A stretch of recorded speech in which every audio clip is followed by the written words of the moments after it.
Hello friends, welcome to everyone to my channel Bhudev here. আশা করি সবাই ভালো আছো, বিন্দাস আছো।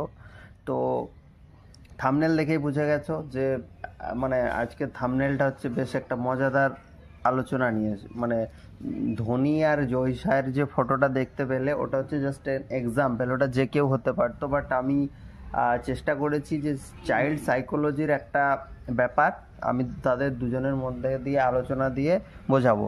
বাট সেই আলোচনাটা পর্যন্ত পৌঁছতে গেলে ভিডিওর মাঝখানে সেটা আলোচনাটা হবে, আগে আমাকে সেই জায়গাতে পৌঁছতে হবে। বাট আমি আগেই বলে দিলাম, কেউ যাতে এটা না ভাবে যে থাম্বনেলে যেটা আমি দিয়েছি সেটা আদতে ভিডিওর মধ্যে নেই। ধৈর্য ধরে ভিডিওটা দেখতে হবে, ওই যেটা বিষয়টা সেখানে এলে আমি সেটা আলোচনাটা অবশ্যই করব, ঠিক আছে?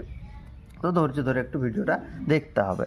প্রথম আজকের আমাদের প্রশ্ন, বিকাশের বহুত্ব বা প্লুরালিটি কি? প্লুরালিটি, ঠিক আছে, বিকাশের বহুত্ব। আগের সেশনে আমরা বিকাশ যে বহুমাত্রিক সেটা আলোচনা করেছিলাম। বিকাশের প্লুরালিটি কি? বিকাশের বহুত্ব বলতে বোঝায় একই সাথে বিভিন্ন দিকে বিকাশ, একই সাথে বিভিন্ন দিকে বিকাশ। এবং আরেকটা জিনিস, বিকাশের হারের তারতম্যটাও দেখা যায়। দেখবে আমাদের বিকাশ বাল্যকাল বা শৈশবকালে আমাদের যতটা তাড়াতাড়ি বিকাশ হয়, আমাদের কিন্তু পরে হয় না। কীরকম পরে হয় না? তুমি শারীরিক বিকাশের কথাই দেখতে পাচ্ছ। তুমি শারীরিক বিকাশ তুমি 22 বছর ম্যাক্সিমাম পর্যন্ত দেখো, তারপর দেখো কিন্তু আমাদের শারীরিক বিকাশ, গ্রোথ, উচ্চতা যেটা, সেটা কিন্তু আমাদের প্রায় বন্ধ হয়ে গেছে বললেই চলে, ঠিক আছে? তাহলে বিকাশের একটা, প্রথমত বিকাশটাই বিভিন্ন ধরনের। একটা শারীরিক বিকাশ, একটা সামাজিক বিকাশ, একটা মানসিক, একটা প্রাক্ষবিক, একটা জ্ঞানীয় বিকাশ, এটা একটা গেল। আবার এই যে বিকাশটা হচ্ছে, এই যে শারীরিক বিকাশ, সেটাও আবার সমহারে হচ্ছে না, কখনো বেশি কখনো কম। সেটা আবার কারো ক্ষেত্রে বেশি কারো ক্ষেত্রে কম, ঠিক আছে? জ্ঞানীয় বিকাশ, প্রাক্ষবিক, কেউ ভালোভাবে আবেগ নিয়ন্ত্রণ করতে পারে, কেউ ভালোভাবে প্রেশার নিয়ন্ত্রণ করতে পারে, যেটা থাম্বনেলে তোমরা দেখতে পেলে MS ধোনি। আমরা প্রেশার নিয়ন্ত্রণের খুব ভালো একটা এক্সাম্পল ইন্ডিয়াতে আমরা বলতে পারি। তো এটাকেই বলা হচ্ছে বিকাশের বহুত্ব, যে বিভিন্ন দিকে বিকাশ হচ্ছে এবং একই হারে হচ্ছে না, ঠিক আছে? এবার এই যে বিকাশের বহুত্ব, এইটা হচ্ছে দুভাগে আমরা ভাগ করছি। একটা হচ্ছে উইদিন ইন্ডিভিজুয়াল, আমার মধ্যে যে সামাজিক বিকাশ হচ্ছে, প্রাক্ষবিক বিকাশ হচ্ছে, জ্ঞানীয় বিকাশ হচ্ছে, শারীরিক বিকাশ হচ্ছে, তো সেটার মধ্যে কি কি ডিফারেন্স আছে আমার মধ্যেই। আর একটা হচ্ছে বিটুইন ইন্ডিভিজুয়াল, আমার এবং আরেকজন ব্যক্তির মধ্যে আমাদের বিকাশের কি কি পার্থক্য আছে, ঠিক আছে? সেটা একটা হচ্ছে বাংলাতে বললে অন্তর্ব্যক্তি, আমার নিজের মধ্যে, আমার নিজের অন্তরে, সেটা হচ্ছে অন্তর্ব্যক্তি। আর একটা হচ্ছে আন্তর্ব্যক্তি, আমার এবং আরেকজন পার্সনের মধ্যে কি কি পার্থক্য আছে সেটা। চলো শুরু করি। বিকাশের অন্তর্ব্যক্তি পার্থক্য কি? বিকাশের অন্তর্ব্যক্তি পার্থক্য হচ্ছে, বিকাশের অন্তর্ব্যক্তি পার্থক্য একই ব্যক্তির মধ্যে বিভিন্ন দিকের বিকাশ, একই ব্যক্তির মধ্যে বিভিন্ন দিকের বিকাশ। যেমন ব্যক্তির শারীরিক বিকাশ, মানসিক বিকাশ, প্রাক্ষবিক বিকাশ, প্রতিটি বিকাশের ক্ষেত্রেই পার্থক্য ঘটে, অবশ্যই পার্থক্য ঘটে। ফাইনাল কথা আমরা কি বলতে পারবো না, একই ব্যক্তির মধ্যে বিভিন্ন বিকাশের পার্থক্যকে অন্তর্ব্যক্তি বিকাশ বলতে। আমার মধ্যে আমার শারীরিক বিকাশ একরকম, আমার মানসিক বিকাশ একরকম, আমার প্রাক্ষবিক বিকাশ একরকম। আমি যদি শরীর চর্চা করি তাহলে আমার শারীরিক বিকাশ একরকম, কিন্তু আমি যদি মোবাইলে বেশি কনসেন্ট্রেট করি তাহলে আমার মানসিক বিকাশটা অনুশীলন করার মাধ্যমে আমার শারীরিক বিকাশটা যেরকমভাবে হবে, আমার মানসিক বিকাশটা সেরকম হবে না। কারণ আমি বেশি ভাবছি না, আমি সবসময় মোবাইল বা কম্পিউটার ইউজ করছি, ঠিক আছে? আমি বেশি ভাবছি না। আমি একটা বদ্ধ ঘরের মধ্যে আছি, তাহলে আমি জগৎটা সম্পর্কে আমি কিছু জানতে পারছি না, আমার সামাজিক বিকাশ কম হবে, আমি মানুষের সাথে তেমনভাবে মিশতে পারবো না, একগুঁয়ে টাইপের হয়ে যাব।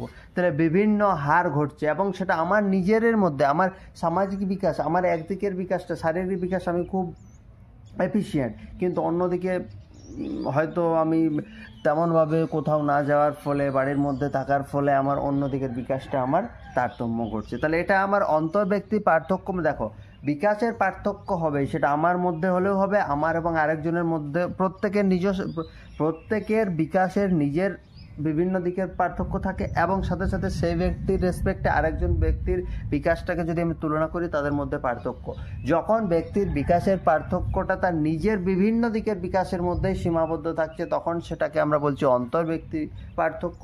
এবং আমরা দেখো আন্তর্ব্যক্তি পার্থক্যটা আমরা এখন আলোচনা করব, ঠিক আছে? আন্তর্ব্যক্তি পার্থক্য কাকে বলে?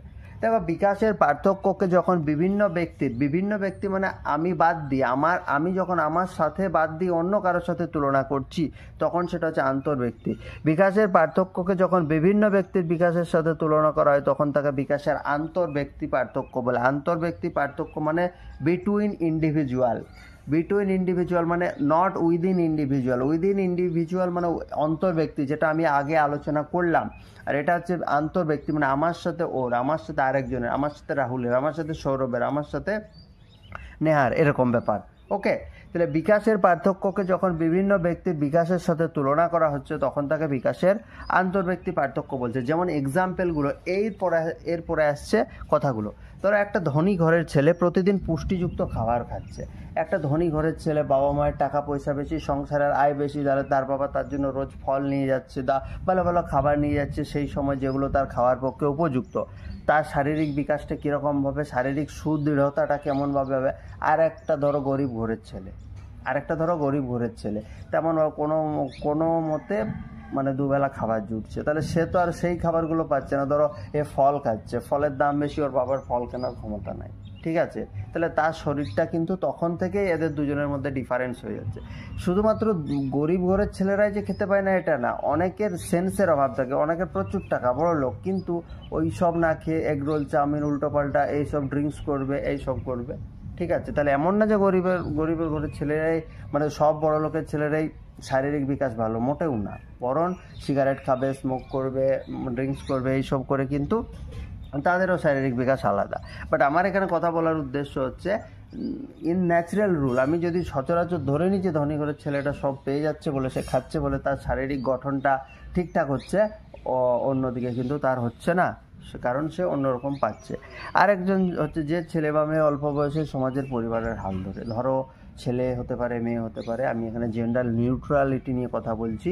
একটা মেয়েরও বাবা অল্প বয়সে মারা যেতে পারে, তাহলে মেয়ের বাবা যখন অল্প বয়সে মারা যাচ্ছে তাহলে তার হয়তো ধরো একমাত্র সে ছেলে বা মেয়ে, তাহলে পরিবারের হালটা তাকেই ধরতে হচ্ছে। তাহলে পরিবারের হালটা তাকে ধরছে মানে তখন থেকে সে একটা আঘাত পেয়ে আসছে। তাহলে ছোট থেকে আঘাত পেতে পেতে তার ইমোশনটা যেভাবে সে কন্ট্রোল করতে শিখছে, সেটা কিন্তু যার এখনও বাবা বেঁচে আছে তার সাথে কিন্তু আকাশ জমিন পার্থক্য, ঠিক আছে? যে পরিবারের হালটা এখনই যে নিজে টানছে, আর আমি এখন আমার মাথার পর আমার বাড়ির লোক আছে, আমাদের দুজনের মেন্টালিটি কিন্তু অনেক ডিফারেন্স আছে, ঠিক আছে?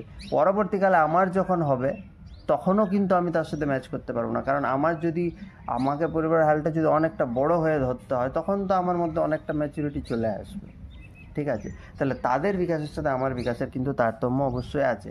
এরপর আসি আমার থাম্বনেলের কথা। MS ধোনি এবং জয় শাহ দুজনেই প্রতিষ্ঠিত এবং দুজনেই অনুকরণীয়, কিন্তু ভাবো MS ধোনির বিকাশ কোন দিকে আর জয় শাহের বিকাশ কোন দিকে? MS ধোনি হচ্ছে লক্ষ লক্ষ লোকের সামনে 6 বলে 18 রান, ঠিক আছে, 1 ওভারে 23 রান, এরকম সিচুয়েশনে কিন্তু MS ধোনি ম্যাচ বার করে দিয়ে আসেন। সেই প্রেসারটা জয় শাহ কিন্তু নিতে পারবে না। তাহলে দুজনের বিকাশটা দেখো আলাদা, একজন খেলোয়াড় আর একজন হচ্ছে তুমি অ্যাডমিনিস্ট্রেটিভ পোর্শন বলো, ক্রিকেটের তো ওটা অ্যাডমিনিস্ট্রেশনই, তো ক্রিকেটের যে কাগজপত্র কোনো বোর্ডের সাথে যুক্ত মানে অ্যাডমিনিস্ট্রেটিভ ওয়ার্ক। তাহলে দুজনের পার্থক্য আর কি, দুজনের বিকাশের পার্থক্য হচ্ছে এটাই যে দুজনের দিকটা আলাদা, ঠিক আছে? MS ধোনির হচ্ছে ওই ইমোশন খুব ভালোভাবে MS ধোনি কন্ট্রোল করতে পারেন। কি করে?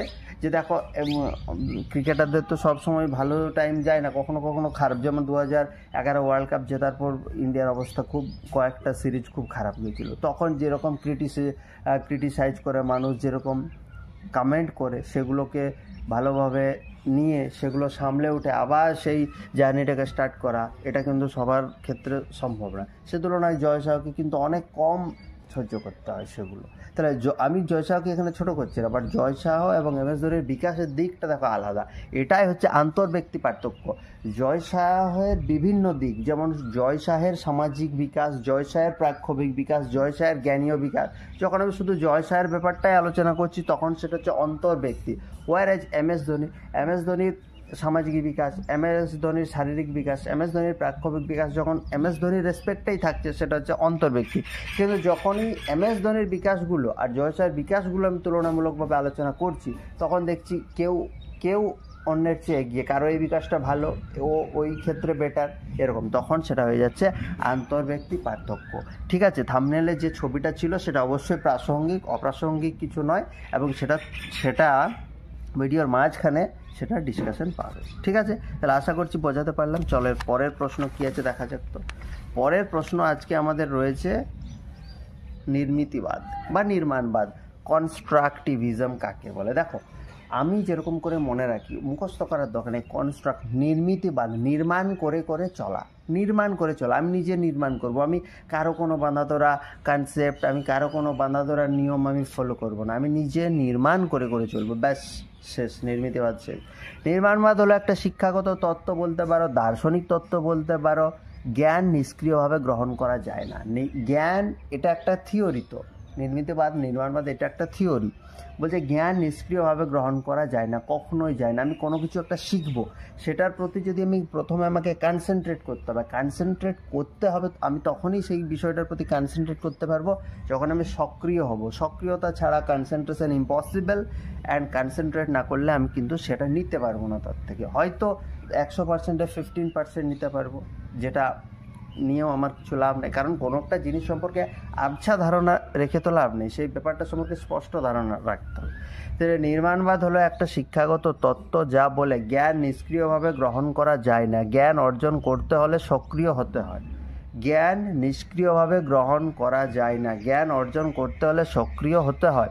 আর মানুষ তার নিজস্ব অভিজ্ঞতা, চিন্তা এবং সামাজিক মিথস্ক্রিয়ার মাধ্যমে জ্ঞান গঠন করে। এই যে কথাটা আমি বললাম, নিজস্ব অভিজ্ঞতা, নিজস্ব চিন্তা এবং সামাজিক মিথস্ক্রিয়া। সামাজিক মিথস্ক্রিয়া মানে সোশ্যাল ইন্টারাকশন। ভিডিওর প্রথমে যে কথাটা বলছিলাম, আমি যত মানুষের সাথে মিশবো তত আমার মধ্যে স্মার্টনেস বাড়বে, তত আমার কিছু কিছু গুণাবলী ডেভেলপ হবে। হাউ টু ইনফ্লুয়েন্স পিপল, এই সিচুয়েশনে ওর সাথে এরকম বিহেভ করতে হয়, এই সিচুয়েশনে ওর সাথে এটা ওকে বলা যায় না, এরকম ব্যাপার। তাহলে এটা আমি কি করছি, এটা আমি নিজে একটা ফিল্ড তৈরি করছি, আমি নিজে কিছু এক্সপিরিয়েন্স গেইন করছি, চিন্তা করছি, ভাবছি, লোকের সাথে মিশছি এবং নিজে নির্মাণ করছি যে এরকম কন্ডিশন, এরকম সিচুয়েশন হলে এরকমভাবে করতে হয়। ঠিক আছে, এটাই হচ্ছে নির্মাণবাদ বা কনস্ট্রাকটিভিজম।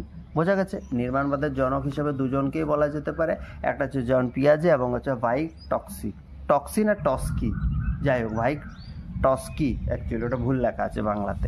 ওকে, এবার জ্ঞানমূলক বিকাশ বা ব্যক্তি নির্ভর, এটা কোয়েশ্চেন্স আসে, সেজন্য আমি এক্সট্রা পয়েন্ট হিসেবে উল্লেখ করে দিয়েছি। নির্মাণবাদের জনক, এটা আলাদা করে MCQ আসে, সেজন্য মনে রাখবে পিয়াজেকে বলা হচ্ছে ব্যক্তি নির্ভর নির্মাণবাদ বা জ্ঞানমূলক বিকাশ একটা ব্যক্তির মধ্যে, আর সমাজ নির্ভর নির্মিতিবাদ হচ্ছে ভাইক টস্কি। ঠিক আছে, ভাইক টস্কি সোশ্যাল কনস্ট্রাকটিভিজমের জনক।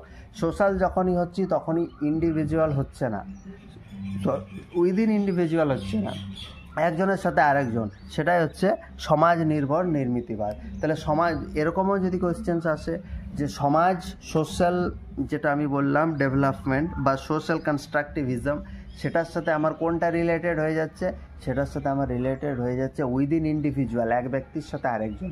আর ব্যক্তি নির্ভর যেটা, সেটা আমার উইদিন ইন্ডিভিজুয়াল হচ্ছে না, একজনের বেশি। ঠিক আছে, একজনের বেশি হচ্ছে সেটাই হচ্ছে সমাজ নির্ভর। আর উইদিন ইন্ডিভিজুয়াল মানে হচ্ছে সেটা হচ্ছে কগনিটিভ, এই যেটা জন পিয়াজের থিওরিটা আমরা বলতে পারবো। ঠিক আছে, এটা কিন্তু প্রশ্ন আসে, এইখানে এই পয়েন্টটা মার্ক করে রাখবে। যখন দেখো নির্মাণবাদের, আমি একটা বললাম সমাজ নির্ভর নির্মিতিবাদ, একটা বললাম ব্যক্তি নির্ভর নির্মিতিবাদ। ব্যক্তি মানে কি, আমার মধ্যে একজনের মধ্যে একজনকে বোঝাচ্ছে, মানে ব্যক্তি যখনই হলো ওটা হচ্ছে অন্তর্ব্যক্তির ব্যাপারটা চলে আসছে। তাহলে জন পিয়াজের সাথে ওই ব্যাপারটা চলে আসছে উইদিন ইন্ডিভিজুয়াল। ঠিক আছে, উইদিন ইন্ডিভিজুয়ালের মধ্যে এটা চলে আসছে। কিন্তু যখনই আমি এই সমাজ নির্ভরের কথা বলছি, ভাইক টস্কির কথাটা বলছি, তখনই কিন্তু আমার আন্তর্ব্যক্তি, ঠিক আছে, তখনই আমার আন্তর্ব্যক্তির ব্যাপারটা চলে আসছে, বিটুইন ইন্ডিভিজুয়ালের কথাটা আমার চলে আসছে এখানে, যে আমরা যেটা পড়ছিলাম। ওকে, আশা করি বোঝাতে পারলাম। আজকের ভিডিওটা এখানেই শেষ করছি, বৃষ্টি হবে মনে হয়, মেঘ ডাকছে। সো পরের ভিডিওতে আবার দেখা হচ্ছে। So thank you, have a good day.